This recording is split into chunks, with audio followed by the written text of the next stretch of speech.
दोस्तों, अगर आप और अच्छी नींद चाहते हैं तो हमारी प्यारी सी ऐप नींद को इंस्टॉल करें।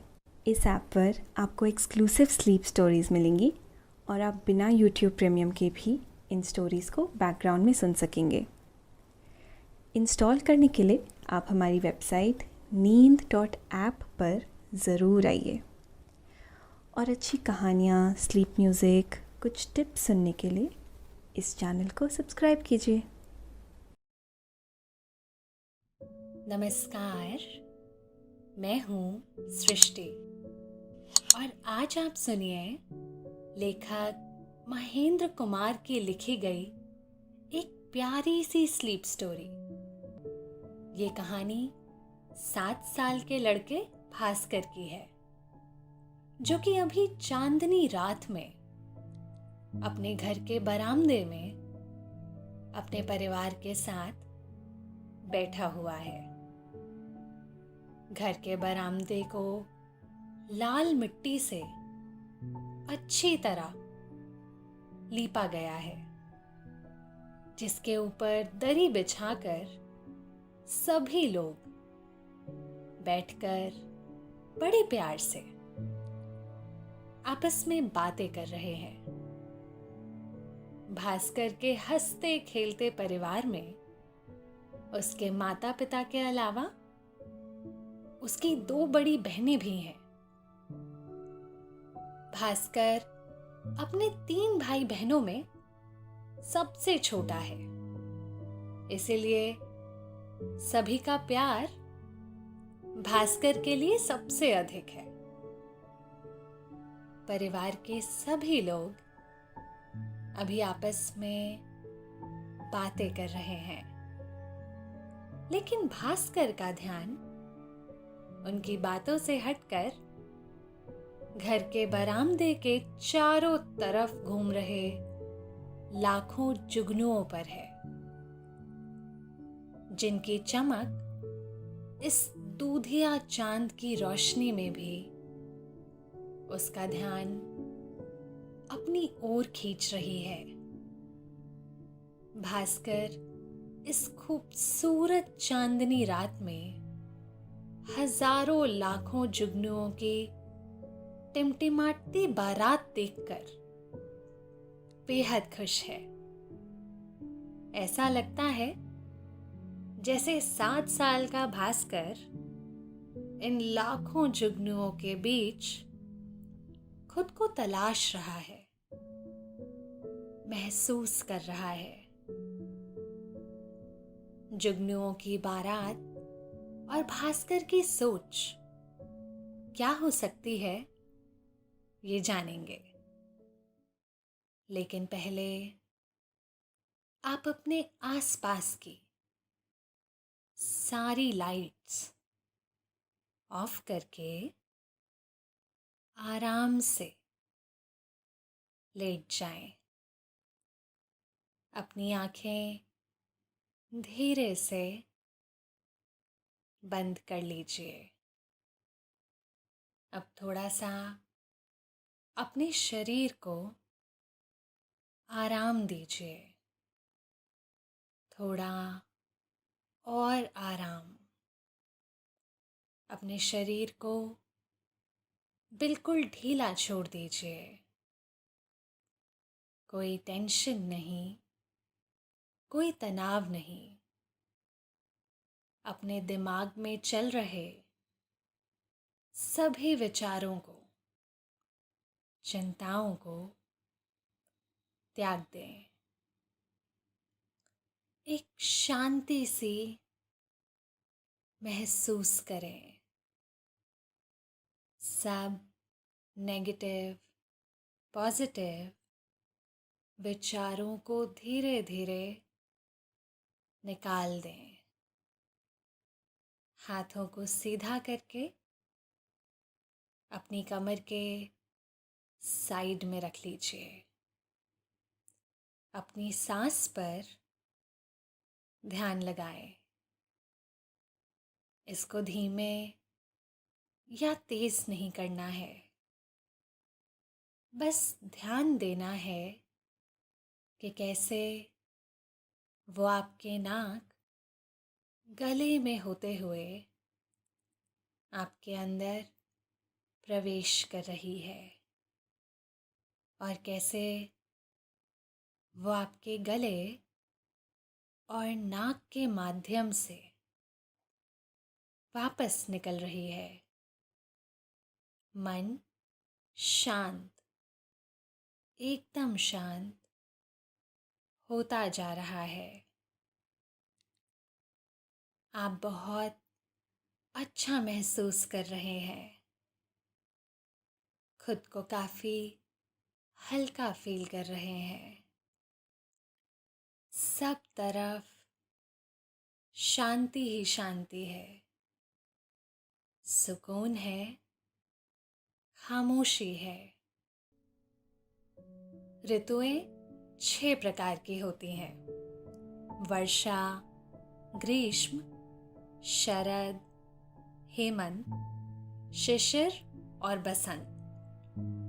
इन सभी ऋतुओं का अपना एक अलग महत्व होता है, लेकिन इन 6 ऋतुओं में बसंत ऋतु को ऋतुओं का राजा माना जाता है, क्योंकि बसंत ऋतु में ना तो ज्यादा गर्मी होती है और ना ही ज्यादा ठंड।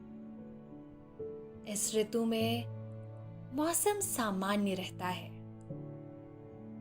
बसंत ऋतु में पेड़ों पर नई कलियां, नए फूल खिलते हैं। इसीलिए इस दौरान प्रकृति की असीम सुंदरता का संपूर्ण रूप देखने को मिलता है, जिसे देखकर लोगों के चेहरों पर अक्सर खुशी देखने को मिलती है।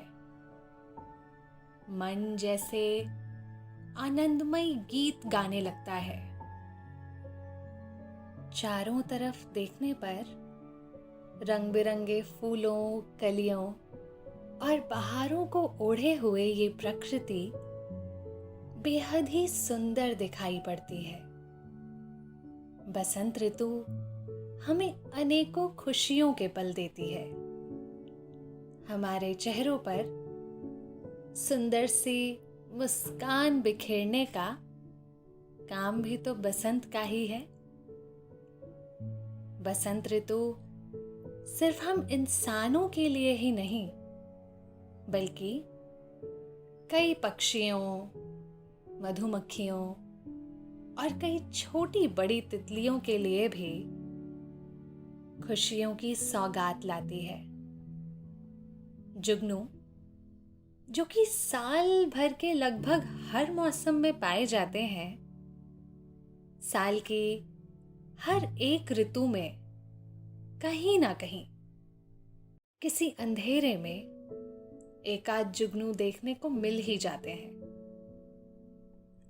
लेकिन लाखों की संख्या में जुगनुओं की बारात बसंत के मौसम में ही सबसे अधिक देखने को मिलती है। बसंत ऋतु की चांदनी रात और लाखों जुगनुओं की बारात, क्या मधुर नजारा है ये। ऐसा नजारा कभी कभार ही देखने को मिलता है।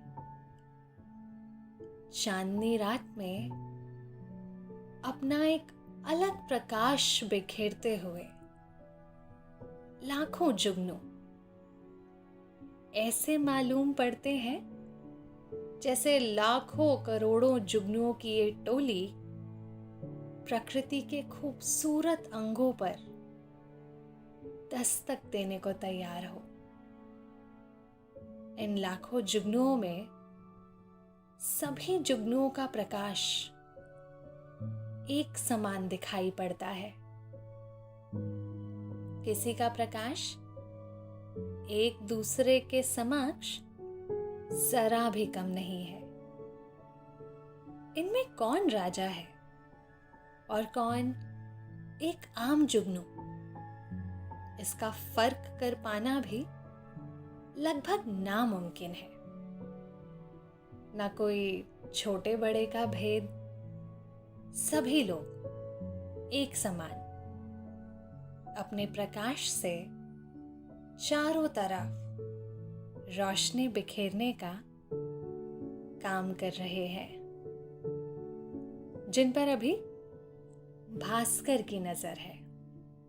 दोस्तों, अब से आप आपकी मनचाही दादी और नानी की कहानियों से प्यारी नींद की कहानियां सिर्फ और सिर्फ नींद ऐप पर ही सुन पाएंगे। तो इसी तरह हमारे साथ कहानियों के जरिए जुड़े रहने के लिए आपकी अपनी नींद ऐप इंस्टॉल करें। पूरे 1 घंटे से भास्कर इस खूबसूरत नजारे को एकटक अपनी आंखों से निहार रहा है। ऐसा लगता है जैसे भास्कर इन जुगनुओं से कुछ कहना चाहता हो, इनसे दोस्ती करना चाह रहा हो। थोड़ी ही देर बाद भास्कर ने अपना एक हाथ सामने की तरफ उठाकर अपनी हथेली को ऊपर आसमान की तरफ कर दिया, इस उम्मीद और इस आस के साथ कि कोई एक तारे की तरह टिमटिमाता जुगनू उसके कोमल हाथों पर बैठेगा। फिर उसके बाद वो उस टिमटिमाते प्यारे से जुगनू से कुछ बातें करेगा। बातें, प्यारी सी बातें, अपने मासूम से दिल की बातें जो उसने आज से पहले कभी किसी से नहीं की हैं। आज वही सारी बातें वो इन जुगनुओं से करना चाहता है। भास्कर को सामने की तरफ अपनी हथेली फैलाए हुए अभी महज 5 मिनट ही बीते थे कि तभी इतने में एक नन्हा सा टिमटिमाता जुगनू उसकी हथेली पर आ बैठा। अपनी हथेली पर जुगनू को बैठता देख भास्कर बेहद खुश हुआ। पहले तो काफी देर तक वो उस जुगनू को एकटक देखता ही रहा, लेकिन फिर अगले ही पल उसने उस नन्हे टिमटिमाते जुगनू से एक सवाल पूछ लिया। हे जुगनू, क्या नाम है तुम्हारा? तुम कहां से आए हो?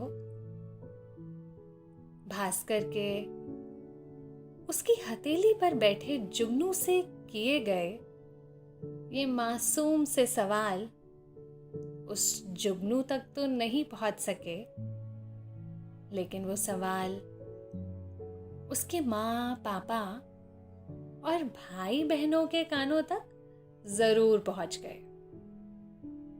फिर क्या था, ये सभी लोग उसके सवाल सुनकर हंसने लगे।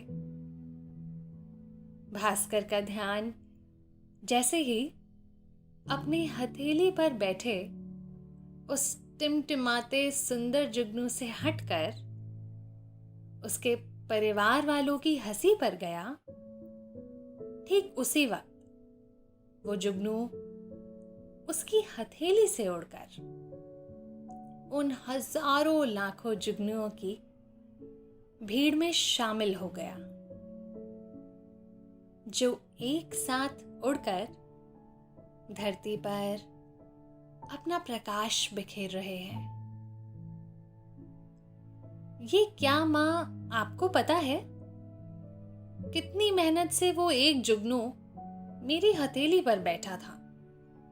अब वो मेरे हाथ से फिसल गया। मैंने तो अभी बस उसका नाम ही पूछा था। अपना नाम बताए बगैर वो चला गया माँ। भास्कर मुंह बनाते हुए अपनी माँ और परिवार के बाकी सदस्यों से बोला। तब उसके जवाब में उसकी माँ ने उससे कहा, बेटा, तेरे सवालों का जवाब जुगनू के पास शायद नहीं होगा, इसीलिए तो वो चला गया। माँ के इस जवाब ने भास्कर को टेंशन में डाल दिया। मासूम और नन्हा भास्कर मायूस होकर बोला, तो क्या इसका मतलब अब वो जुगनू वापस मेरे पास नहीं आएगा? क्या इनमें से कोई भी जुगनू मेरे पास वापस नहीं आएगा? भास्कर के इस सवाल का जवाब उसकी माँ ने कुछ इस अंदाज में दिया, आएगा ना बेटा, वो जरूर वापस आएगा। जब तू खाना खाने के बाद आराम से सो जाएगा तब वो तेरे पास वापस आएगा। अपनी माँ का ये जवाब पाकर भास्कर के चेहरे पर मुस्कान लौट आई। उसने फिर से उत्तेजित होकर अपनी माँ से सवाल किया, वो पक्का आएगा ना वापस मेरे पास? हाँ, वो तेरे पास पक्का आएगा। तुझे पता है अभी वो तेरे पास से क्यों चला गया? क्योंकि वो हम लोगों को देखकर डर गया था। इसका मतलब जानता है तू? माँ का ये दिलचस्प सवाल भास्कर के जहन में उथल पुथल मचाने का काम कर रहा था। उसने अपने सिर पर हाथ फेरते हुए कहा, नहीं, मैं तो इसका मतलब नहीं जानता। तब भास्कर की माँ ने बताया, इसका मतलब ये हुआ कि वो जुगनू सिर्फ तुझसे मिलने आया था, इसीलिए वो हमारी बात सुनकर भाग गया। तू फिक्र मत कर, वो रात में फिर से तुझसे मिलने जरूर आएगा। भास्कर की माँ ने उसके सिर पर हाथ फेरते हुए कहा। अगले ही पल वो उठकर घर के अंदर चली गई। भास्कर का घर मिट्टी की दीवारों और टीन की छत से बना एक सुंदर घर है, जो इस चांदनी रात के बीच और भी सुंदर लग रहा है। बरामदे के चारों तरफ लाइन से दर्जनों गमले रखे गए हैं, जिन गमलों पर रंग बिरंगे सुंदर फूल खिले हुए हैं। उसके घर में छोटे छोटे 2 कमरे हैं। एक कमरे में अभी उसकी 2 बड़ी बहनें आराम से सो रही हैं और दूसरे कमरे में वो अपने माता पिता के साथ आराम से सो रहा है। भास्कर घर में सबसे छोटा है, इसीलिए तो उसके माता पिता उसे सबसे अधिक प्यार करते हैं और उसकी फिक्र भी उन्हें ही सबसे अधिक है।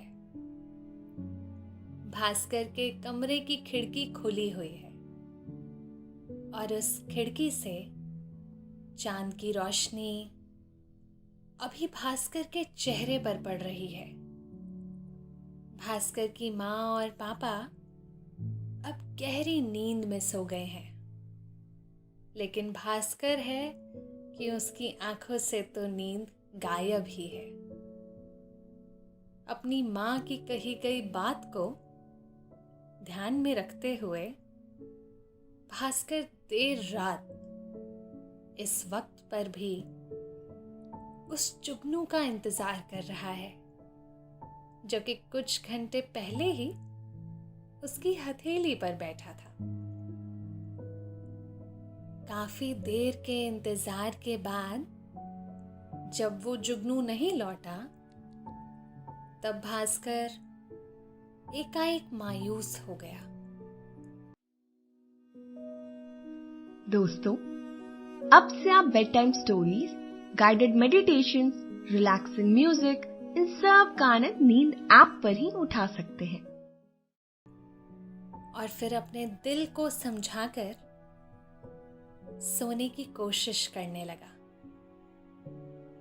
भास्कर की आंख अभी थोड़ी ही लगी थी, तभी इतने में उसकी कमरे की खिड़की से एक प्यारा सा जुगनू आकर भास्कर के आसपास मंडराने लगा। जो भास्कर अभी कुछ देर पहले तक मायूसी के आंचल में कहीं गुम हो गया था, वो अब बेहद खुश नजर आ रहा है। वो धीमे से बिना कोई आवाज किए उठता है और फिर से अपनी हथेली सामने की तरफ कर लेता है। उसके ऐसा करते ही वो प्यारा सा प्रकाश से टिमटिमाता जुगनू उसकी हथेली पर बैठ गया है। उस नन्हे से जुगनू ने भास्कर के कमरे को अपनी रोशनी से जगमगा कर दिया है। उस नन्हे से जुगनू ने भास्कर के कमरे को अपनी रोशनी से जगमग कर दिया है। भास्कर महज 7 साल का बच्चा जरूर है, लेकिन इस बेहद छोटी उम्र में भी उसे अपने माँ बाप की फिक्र है। इसीलिए वो बेहद ही धीमी आवाज में अपनी हथेली पर मौजूद उस टिमटिमाते जुगनू से वही सवाल पूछता है जो उसने कुछ घंटे पहले उससे पूछा था। भास्कर ने फिर धीमी आवाज में उस जुगनू से उसका नाम और पता पूछा, लेकिन इस बार भी भास्कर के इस सवाल का जवाब उस जुगनू ने नहीं दिया। उसने अपने पंख फड़फड़ाए और फिर खिड़की की तरफ चांद की रोशनी की ओर जाने लगा। इस घटना को देखकर भास्कर फिर से मायूस हो गया, लेकिन इस बार नन्हे भास्कर ने हार नहीं मानी। उसे उसके सवालों के जवाब चाहिए थे, इसीलिए वो आहिस्ता आहिस्ता धीमे धीमे कदमों से अपने माता पिता की नींद को डिस्टर्ब किए बगैर चांद की रोशनी की तरफ गया, उस जुगनू का पीछा करने के लिए खिड़की के करीब आ गया। अगले ही पल भास्कर थोड़ी मशक्कत के बाद खिड़की से बाहर आने में कामयाब रहा। इस आस में कि बाहर आकर वो वापस से उस जुगनू को तलाश पाएगा जो उसके पास से अभी अभी इस खिड़की के रास्ते से ही तो बाहर आया है। खिड़की के रास्ते जैसे ही भास्कर के कदम बाहर बरामदे पर पड़े, वैसे ही उसने देखा कि बाहर का स्वरूप वैसा नहीं नजर आ रहा जैसा कुछ देर पहले तक नजर आ रहा था। कुछ देर पहले तक तो चारों तरफ सन्नाटा छाया हुआ था। रात ने सभी को अपने आवेश में घेरा हुआ था, लेकिन यहां तो देखने से पता चलता है कि अभी रात नहीं बल्कि अभी तो दिन हुआ है। दिन की रोशनी, सूरज की सुंदर धूप भास्कर के कोमल अंगों पर पड़ रही है, लेकिन भास्कर तो मासूम है, जिसे अभी जो सामने नजर आ रहा है वही मधुर और रोचक लगने लगा है। चारों तरफ रंग बिरंगे सुंदर सुंदर फूल खिले हुए हैं। कई सुंदर पेड़ जिनमें सुंदर लताएं बिखरी पड़ी हैं। चारों तरफ पक्षियों का मन को लुभा देने वाला स्वर भास्कर का ध्यान अपनी ओर खींच रहा है। भास्कर अपने कदमों को थोड़ा और आगे की ओर तरफ करता है। तभी उसे महसूस होता है कि एकाएक फूलों और पत्तियों की बारिश लगातार उसके ऊपर हो रही है, जो उसे एक अलग और सुखद एहसास दे रही है। इसी सुखद एहसास के बीच अचानक भास्कर का ध्यान टूटता है। उसे वापस से अपने घर की याद आती है। इसीलिए वो पीछे मुड़कर देखता है तो पाता है कि उसका घर भी अब उसे कहीं नजर नहीं आ रहा। ये सब देखकर कुछ देर तो वो काफी टेंशन में आ जाता है, लेकिन अगले ही पल वहां पर कुछ ऐसा होता है जो उसे फिर से अपनी ओर आकर्षित करता है। भास्कर के दाहिने हाथ की दिशा से कोयल की एक प्यारी सी आवाज उसे सुनाई दी।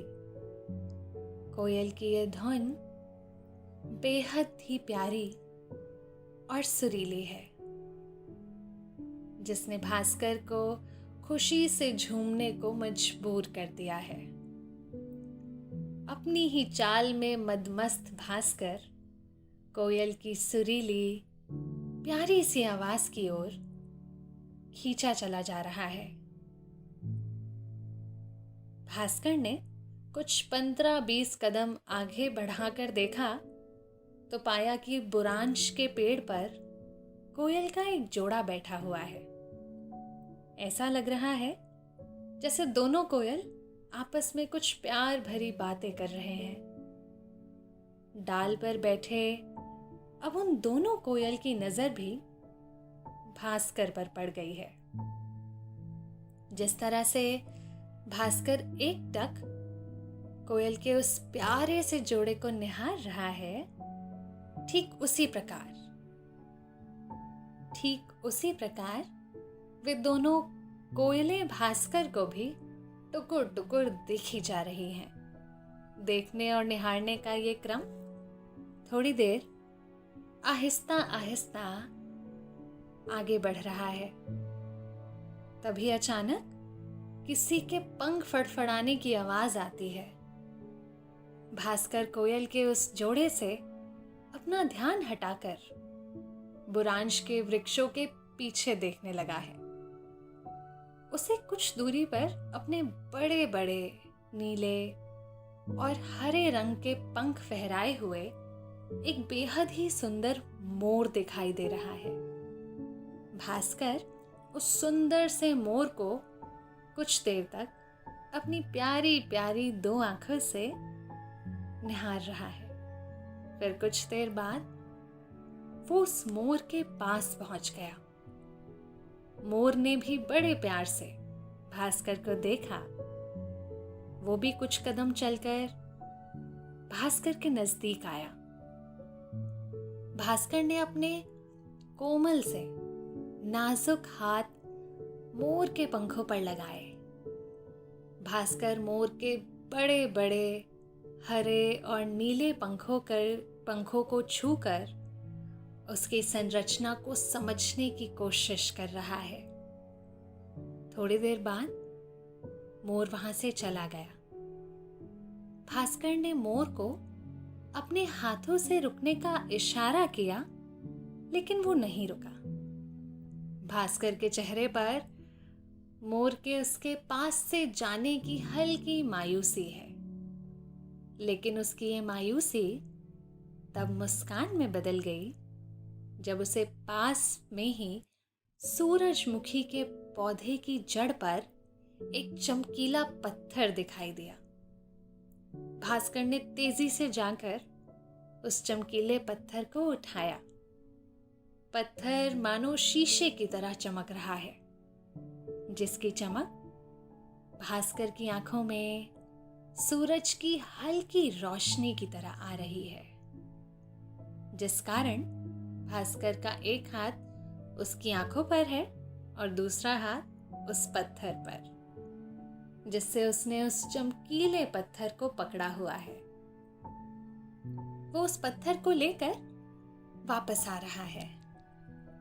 धीमे धीमे अपने नन्हे से कदमों से इस बार पीछे मुड़ने पर उसे अपना घर दिखाई दे गया।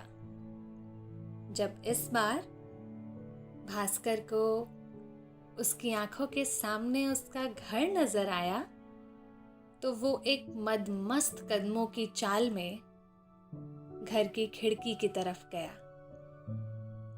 उसने एक नजर अपने हाथ पर मौजूद उस पत्थर पर दौड़ाई, जो अभी भी किसी शीशे की तरह चमक रहा है। उसने उस चमकदार पत्थर को घर के बाहर ही छोड़ दिया और फिर वो खिड़की के रास्ते अपने घर के अंदर आहिस्ता से प्रवेश कर गया। अगले ही पल भास्कर वापस से बिस्तर पर अपने माता पिता के साथ उनके बीच में पहुंच गया। दोस्तों, अब से आप bed time stories, guided meditations, relaxing music, इन सब का आनंद नींद ऐप पर ही उठा सकते हैं। कितने हसीन होते हैं ना बचपन के सपने, ऐसे खूबसूरत सपने जिनकी ना तो कोई सीमा होती है और ना ही कोई अंत। हर दिन एक नया सपना, एक नई जिज्ञासा, एक नई उम्मीद और कई प्यारे खूबसूरत से सवाल, जिनका जवाब ढूंढने की प्यारी सी कोशिशें न जाने कितने ही भास्कर हर रोज करते हैं। उनकी ये कोशिश बेकार नहीं जाती। हर रोज उन्हें उनके सवालों को सुलझाने का कोई ना कोई जरिया मिल ही जाता है, जिनका संबंध भी कहीं ना कहीं उनके सपनों से ही होता है। वे प्यारे से खूबसूरत सपने जिन्हें वो हर रोज देखा करते हैं।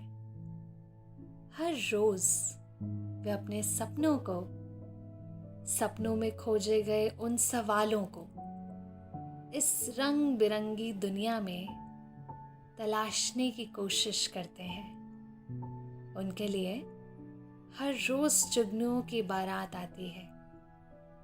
फिर हर रोज उनमें से एक टिमटिमाता जुगनू उनका दोस्त बन जाता है। कुछ देर तक बातें करने के बाद वो जुगनू वापस से अपनी टोली में शामिल हो जाता है। इस टोली में जिसमें शामिल होकर न जाने कितने ही जुगनू निकल पड़े हैं अपनी पीठ पर जड़े छोटी छोटी प्रकाश की बूंदों से इस प्रकृति को रोशन करने। जुगनुओं की बारात, ये खूबसूरत रोशनी से टिमटिमाता सफर हमेशा ऐसे ही चलता रहेगा। अभी आपके सोने का वक्त हो गया है। निंदिया रानी आपके पास आ गई हैं और वो अपने हाथों से आपका माथा सहला रही है और अब आपकी पलकें धीरे धीरे भारी होती जा रही हैं। अब आपने अपनी आंखों को धीरे धीरे बंद कर लिया है। आपके चेहरे पर एक प्यारी सी शांति है और अब आप आहिस्ता आहिस्ता नींद के गहरे समंदर में उतरते जा रहे हैं, उतरते जा रहे हैं।